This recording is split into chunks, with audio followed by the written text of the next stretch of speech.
do we want to live in a world where one country can just inflict pain on everybody and inflict pain on their immediate neighbors and the wider community because they have a grievance, right?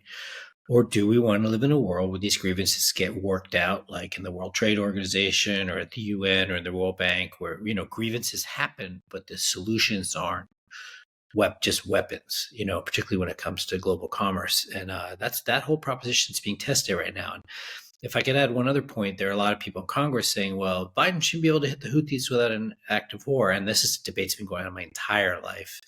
And every time the U.S. takes an action, the other party in Congress says we should have authorized that. And yet, if a debate happens and they need to authorize, they almost always kick the can and say, "Well, just let the president do what they want to do," because they don't want to take responsibility either way, because their constituents are either just anti-war or pro-war, and they're not, or whatever. And the fact of the matter is, unfortunately, whoever is the U.S. executive and heads of state of other maritime nations are going to have mechanisms where they can immediately defend shipping without an act of war being declared, right? We're almost going to have, like with terrorism, this sort of constant state of vigilance. It doesn't involve just declaring war all the time, right? And we're going to have an understanding of how vital this is to I often ask the question in these situations, what if the U.S. just went away? Like, would that solve a problem? Because the Americans love to blame America for all the problems in the world. If the Americans went away right now, the Houthis would still keep hitting shipping because they'd be mad about Israel. The European nations would just step in where the Americans were and sort of defending global commerce. And the exact same conflict would continue because, this is the wrong way to solve a set of problems that weren't even caused by the actors in this conflict. Let me also say that just like globalization has components from everywhere, shipping has components from everywhere. So we have flags of dozens of nations, ships owned by dozens of nations, cargoes contributed by scores of nations. We have crews from one set of nations and captains from another set of nations, and we have products going to and from countries all over the place. And the idea that somehow the Houthis can single out a subset of ships they want to hit because one of those boxes, has Israelis in it is to misunderstand global shipping, because every one of those big tankers has inputs from 80 countries, like the big ones. And so this idea you can sort of separate out and punish one nation by hitting, but their aspect of global shipping, is a little bit like, I don't know, bombing a parking lot and hoping you hit all the Japanese cars because you're mad at Japan or something. If you understand what I'm saying, like it's just a really dumb way to go about international affairs and inflicting pain. Let me put it this way. I think I've seen a couple posts online of people saying, well, this is perfect evidence of why, each nation needs to be legitimate and have their own ships. And it's like, think about what this would look like if, let's say, so every ship today, right, it's registered in one country, it's operated by a company in another country, it's owned by an individual in another country, it's got crew from 3 different or 4 different countries, none of them have any association with the country of register. So it's very diverse, right? And it's totally interconnected globally. Think about the instance where if the ship's passing through the Bab el-Mandeb Strait, let's say this vessel was registered to Spain, had Spanish crew, was Spanish flag, it then only becomes Spain's problem.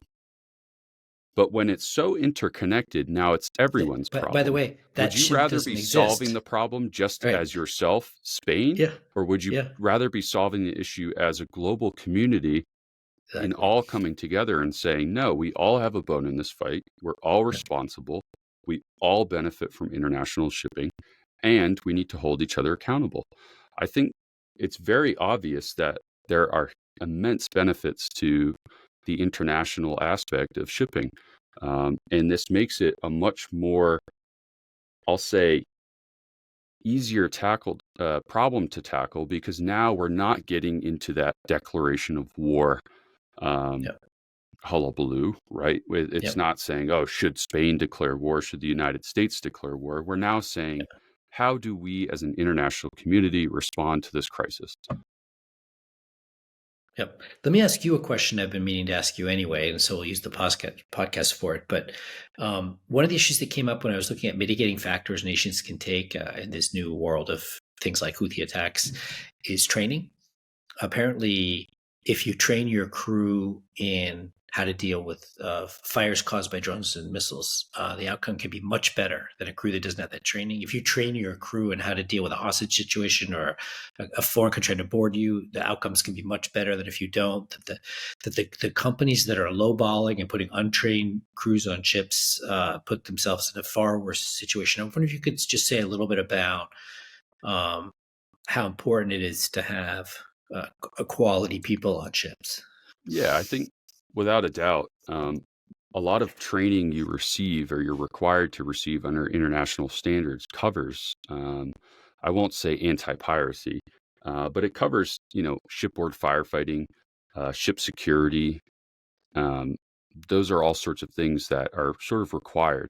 And one of the big issues we have today is, as a result of the war in Ukraine, and the widespread sanctions on Russia that I think Russia wasn't anticipating, we've seen the massive emergence of what we call the dark fleet. And so, Mm. in response to all the sanctions, right, what Russia did is they basically manipulated the market, and they went out and they bought up all the oil tankers they could, and they said, we're gonna own these tankers, we're gonna register them in these flags that don't have the resources or are really controlled by foreign interests. And they say, we're not going to need to adhere to safety standards. We're going to hire crew from wherever, pay them whatever. There's no oversight. And it's become a huge issue. And the safety standards of these vessels has deteriorated. And in many cases, these vessels are very old. They really are seeing the end of life. And so that lack of oversight, and there's really no enforcement mechanisms unless these vessels are within territorial waters of a country that they can go out and basically seize them. But that's rare in many cases.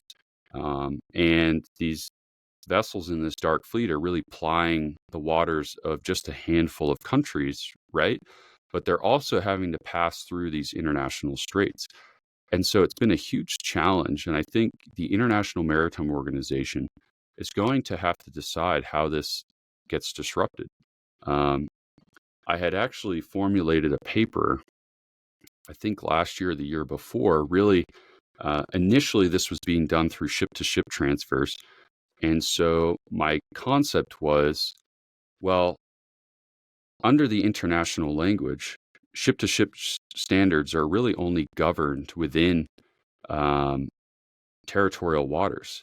There is no provision under the international standards for ship to ship transfers occurring on the high seas. There's no specific mention of the high seas as it pertains. So that was an issue, which still hasn't been addressed. And then really, there needs to be an enforcement mechanism, right? If there is ship to ship transfers going on, who has the direct oversight and enforceability of that? Is it the flag registry? Is it the country whose territorial waters that this ship to ship transfer is being conducted in?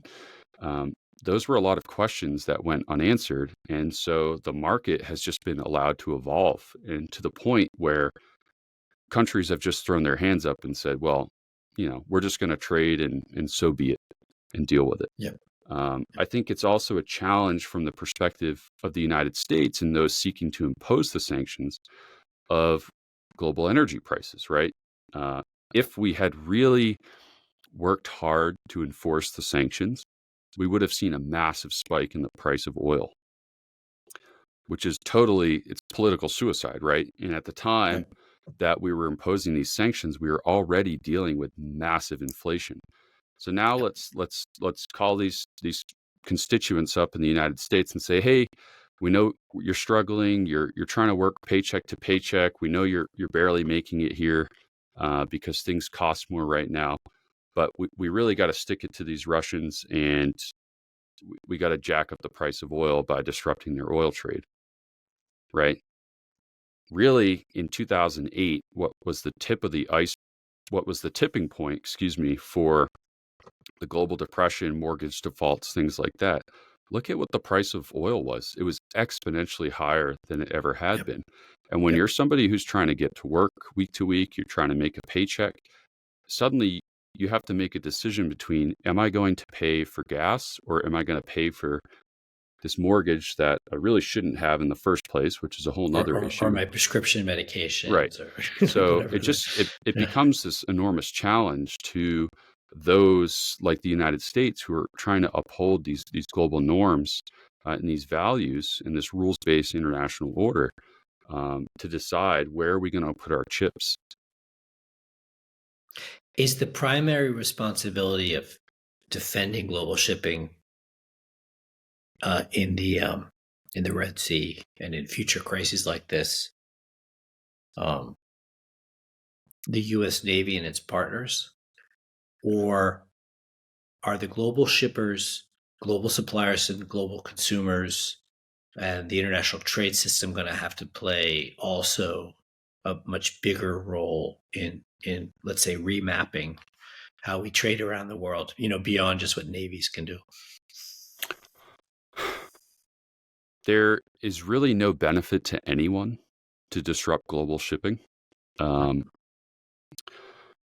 I think this is a very unique case. I think in most cases, right, it's going to be much more targeted and much more of a regional focus. For example, China enforcing, restricting shipping to Taiwan, for example. Yes, that's a disruption of global shipping, but that's much more targeted and focused. The Chinese of all countries would suffer immense losses if there was disruption to global shipping, right? So it's definitely not in their interest. I don't think it's really in anyone's interest, right? The Russians, for example, for about 2 or 3 months, right? All these sanctions were getting thrown in place. They shifted their market, and then things sort of normalized back out after a few months. That's why you only saw an oil price spike for a couple months, because quickly the traders and those countries involved in that trade just started rerouting things. So the market was very dynamic in that sense. But yeah, I don't think anyone really seeks to benefit from disrupting global trade. So I can't foresee a world where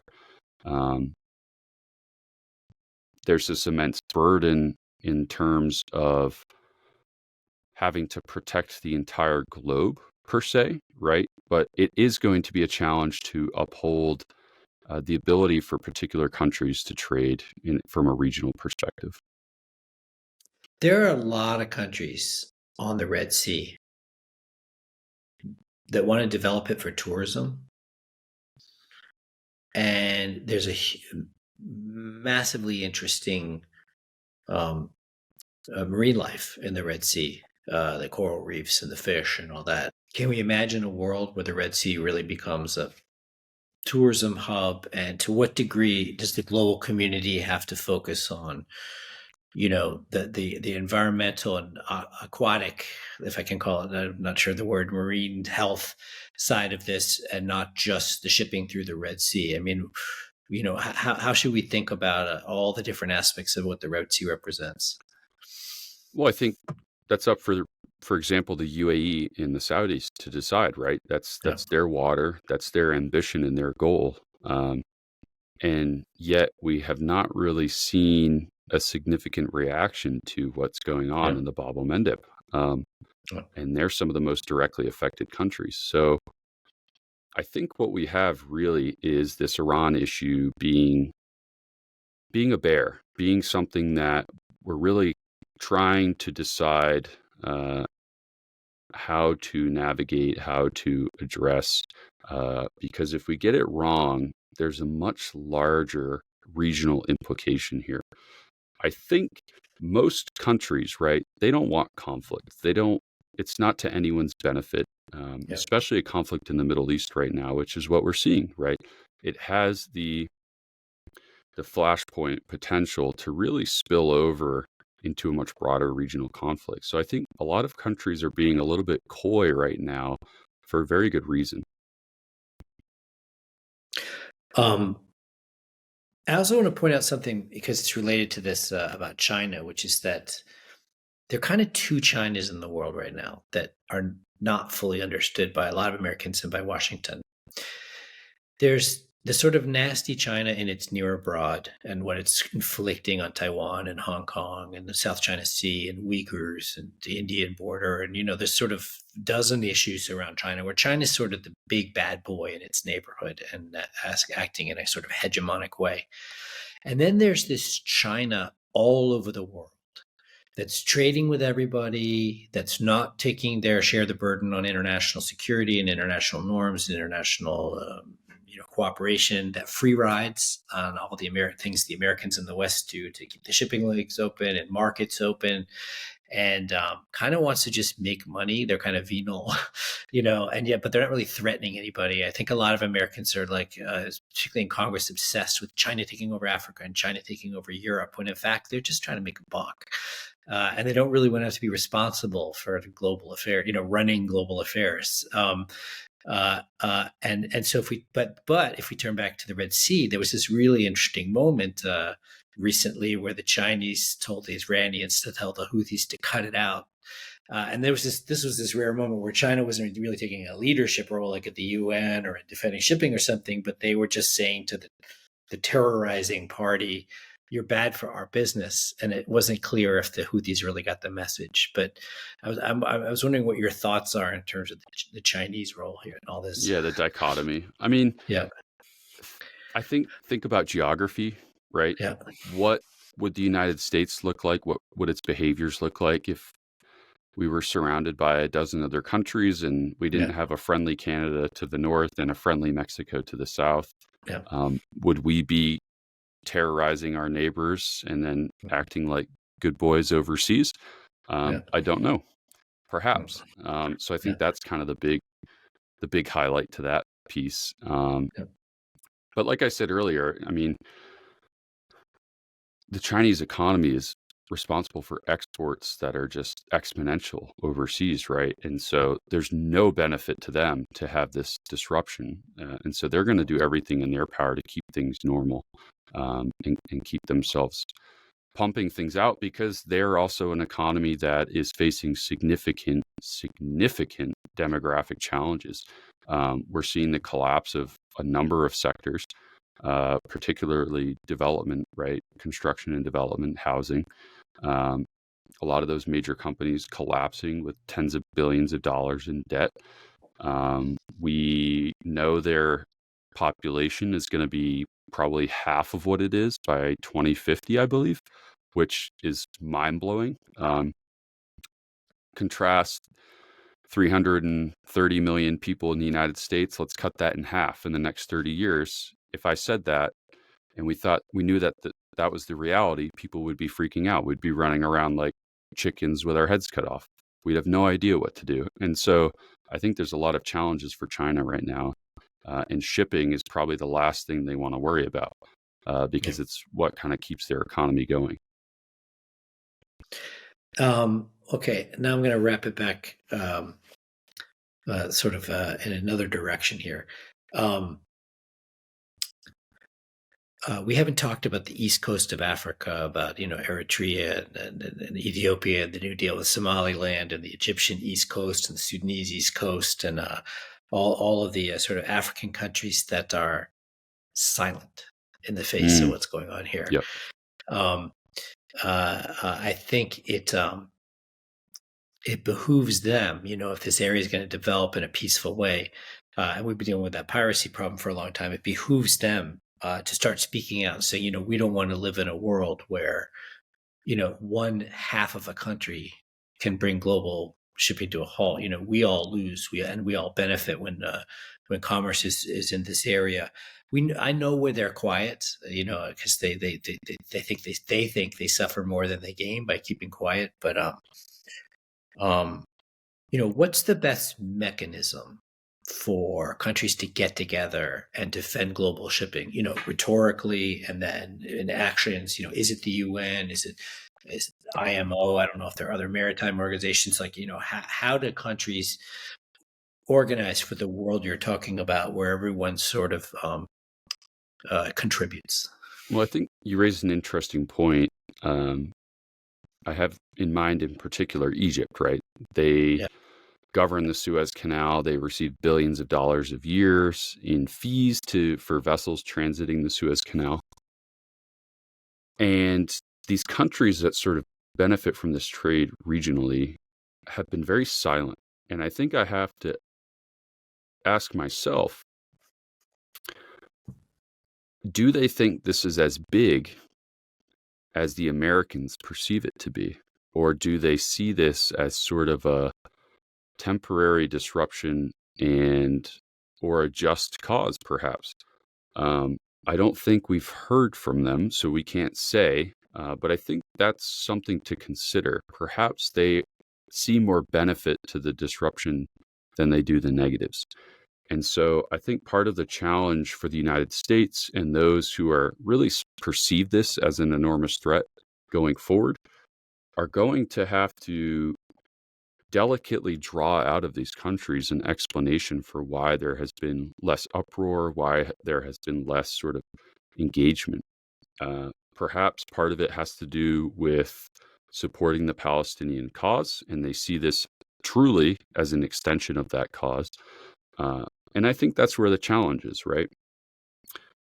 For a country like the United States, this is perhaps a challenge for the Palestinian cause, and also an extension of the Iranians trying to get the United States to get back to the table, to re-up itself on the Iran deal, and get back to sort of this attempt to normalize relationships. I think those are the things we have to kind of draw through and understand. And I think it's going to take time to get context from these various countries before we have a more full picture of what's going on.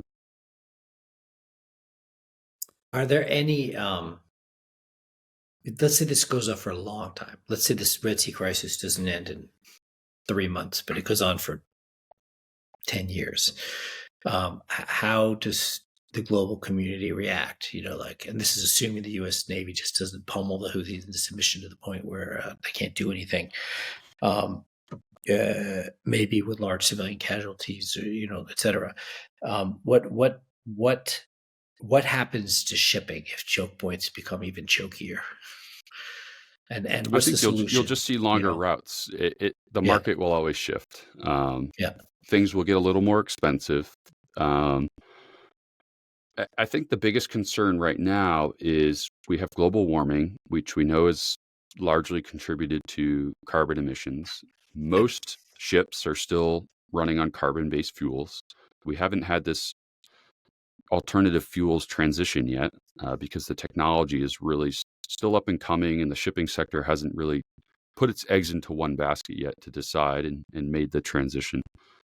And so the issue now also is we have an exponential increase in carbon emissions from shipping at a time when literally months ago, the International Maritime Organization just authorized and passed through sort of carbon reduction targets.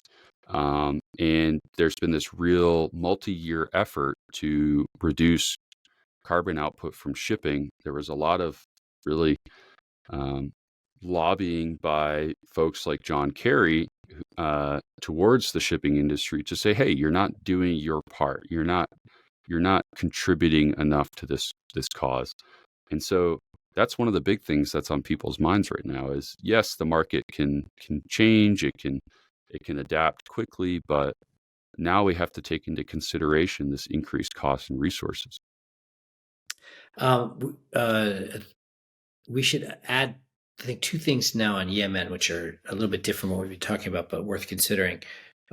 One is use the phrase, I think Yemen has nothing to lose. The phrase I've been using is Yemen's going for broke, meaning they're not thinking calibrated actions, logical outcomes. They're thinking we just need to blow up stuff, right? To win. And part of what they're trying to win here is the support of Yemenis people that don't really like him, to get back to your earlier point, but who care for the Palestinians. And they're hoping that if they just blow up enough ships and interdict enough traffic in the Red Sea, people will like them because it's supposedly for Palestine. But the specificities of the Houthis situation and their weak position politically in their own country has created a disruption here. Now, in the old days, the U.S. used to just send in the Marines or find a proxy that would, like, kill the leadership in a country and then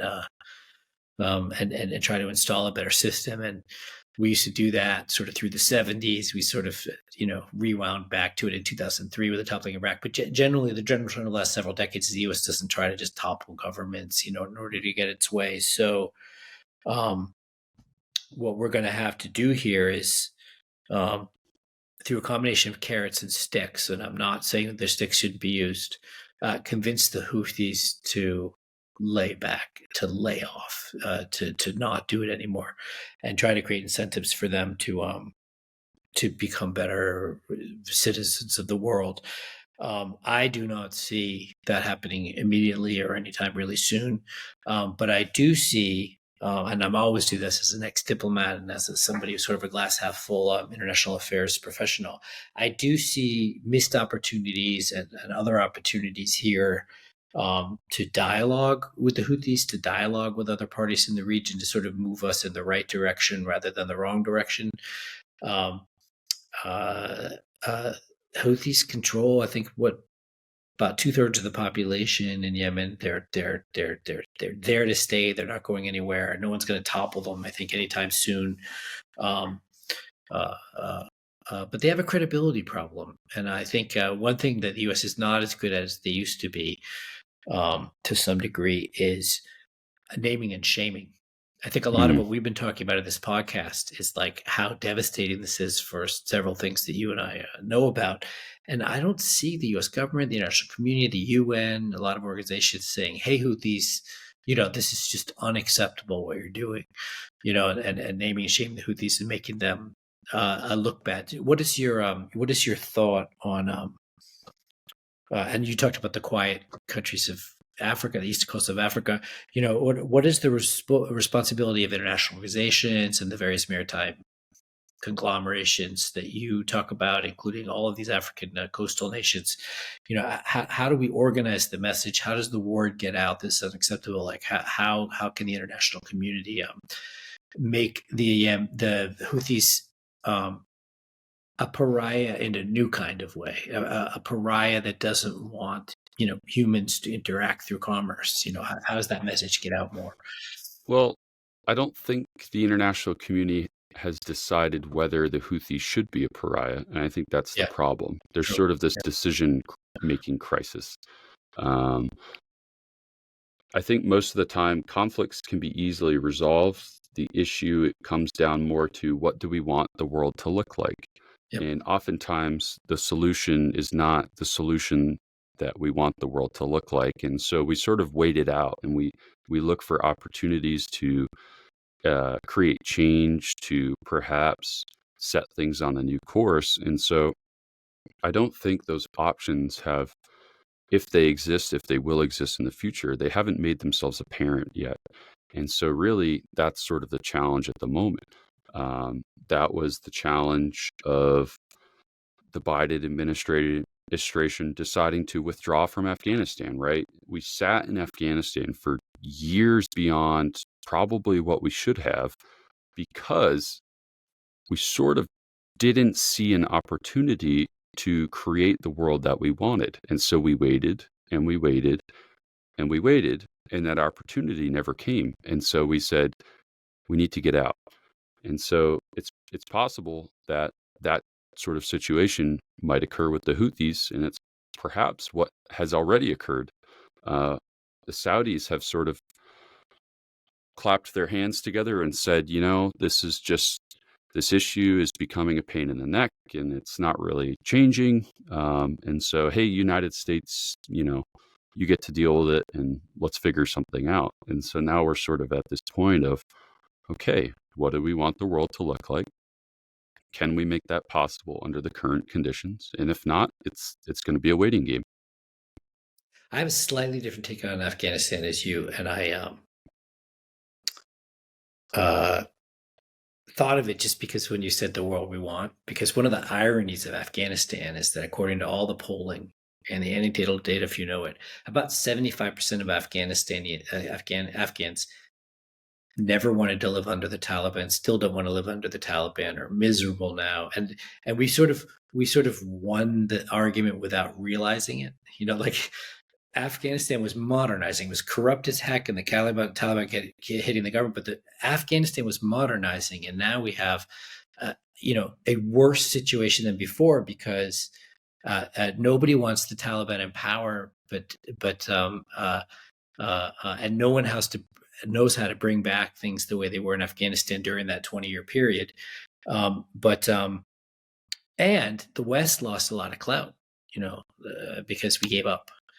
Right, but again, what did we have the in Afghanistan? conditions for the world we wanted weren't making themselves apparent, and so we had 2,500 troops and where 19,000 contractors keeping the Taliban at bay. So I think they should have waited. But I take your point that we didn't get what we want in Afghanistan, but I would argue that we already had what we want in Afghanistan on one level, which is that Afghans were moving out of a really terrible past in which very conservative elements ruled over them, and now because of our failure, we've permitted and are living with the reinstallation of or in some degrees a worse government than before. And so guess what's going to happen? Afghanistan's going to have another war. It's going to be nasty at some point, because you can't run the world and sort of make everything your way the way you want it, but you also can't neglect total failed states and governments that are hated by their people, because that's going to blow up again too. I was really heartened when I looked deep and hard at the Afghanistan polling and understood that the Afghans want what we want. It's the Taliban took it away. But I think it comes down to if there is going to be another conflict there, that becomes a regional and a global issue. That's not the United States bear. And so, I think it's evolved. Yeah. And 9/11 is what sucked us in there, but there was otherwise no other reason for the U.S. to be, deeply involved in any Afghan conflict. Yeah, I'm right there with you. Maybe one last Houthi element that we haven't talked about. Yemen is full of ISIS and full of Al-Qaeda. They control swaths of the eastern part of Yemen. One of the reasons tribal people in Yemen support the Houthis without liking them is that the Houthis are a rampart against the other extremist elements in Yemen. What are your thoughts on whether that opens opportunity for dialogue with the Houthis? I do know from my own recent conversations with U.S. government officials that there are these really interesting back channels of communication between the U.S. and the Houthis when it comes to hostages and crews and other things. So what are your thoughts from your vantage point about dialoguing with the Houthis and finding a common ground and maybe turning this around that way a little bit? Yeah, I think that's an interesting point. I mean, there's really no greater perceived enemy of the United States in recent years than ISIS. So, and I think, in places like Somalia as well with Al-Shabaab, right, we have these sort of factions that are totally anti-U.S. existence, and so finding openings to counter those elements, right? I mean, I do think though, you have to consider, for example, when we countered the Soviets in Afghanistan and we went to the Mujahideen and armed them and basically enabled them to counter the Soviet incursion. Well, what did that faction end up doing? 15, 20 years later, was sort of counter to our broader interests. So there's a bit of danger in kind of using this opportunity to look at use one enemy to go after a greater enemy. I think is a slippery slope. We're nearing the end of episode 3 of this episode, which has covered sort of the Red Sea crisis and the implications for global shipping and the future of trade and all that. I have one final thought, but why don't you take the first final thought, and then I'll give mine.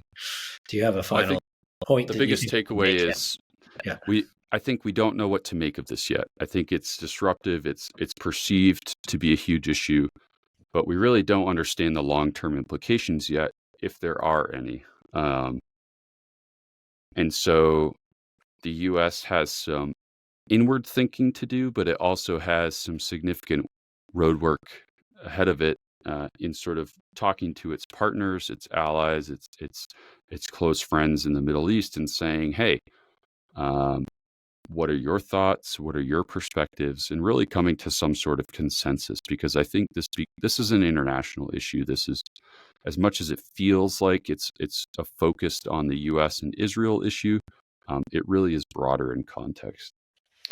My final thought is, most of the people in Yemen want, and I've met a lot of them over the years, are very similar to what most Americans want. The Houthis have a lot of common interests with the Americans if we just got past this business.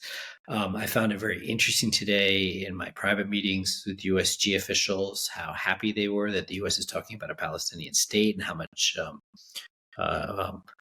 credit the U.S. is getting around the Arab, Muslim, and African world and developing nations because they were willing to kind of bite the bullet and say, hey, maybe a Palestinian state needs to be talked about here. If little by little the U.S. can take these grievance points with the various peoples of the Middle East, sort of off the table, or think outside the box, or show that we care about what they're mad about, the future is going to look a little bit better. And this is the tricky part, because it's always easy to take a hard line, in every part of the world, including the United States. Always easy to take a hard line and imagine that that's the world that's going to be it's going to be better, when in fact, if you spend a little time figuring out why the other guy's pissed off, you can usually figure out that there's some legitimacy there. And if you address the other guy's pain, he might, address your pain a little bit. And there's openings for a common future where everybody wins, including the Houthis in that area of northern Yemen. Yeah.